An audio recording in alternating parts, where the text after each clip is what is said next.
Well, firstly, competition. Second is the high tariff that is at risk, and third is the lower volume growth. So, if you see on competition, the BSE, ICICI, and PTC led third power exchange named Hindustan Power Exchange is expected to launch soon. In fact, by the end of this month. Now, PTC has relationships with state electricity boards, and it is expected to leverage that same to move volumes to this new exchange, thereby removing the near monopoly status of Indian Energy Exchange. And this will have impact on two things: firstly, on the tariffs, and secondly, on volumes. On tariffs, if you see, other than competition, the current prices charged by IEX are anyways the highest in the world. Now, given the high charges, IEX is the only player in the power industry which is making such high returns. Now, IEX ROEs are nearly 50%, while almost all the buyers and sellers on the exchanges have struggled to make profits. Now, so there's an expectation of a potential regulatory pressure coming in on these tariffs. Moreover, with implementation of MBED, it is expected that the tariff ceilings are also would be lowered. So will be the earnings of Indian Energy Exchange going forward.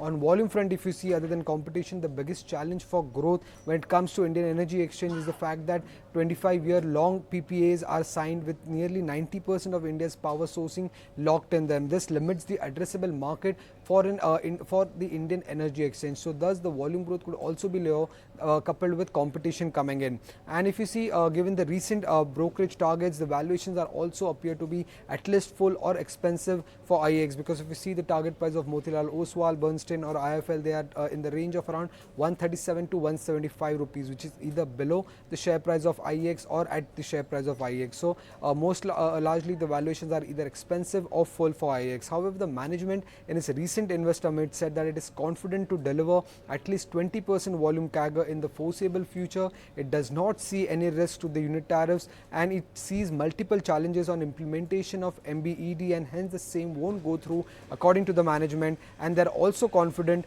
of being able to withstand any existing or new competition coming in the market.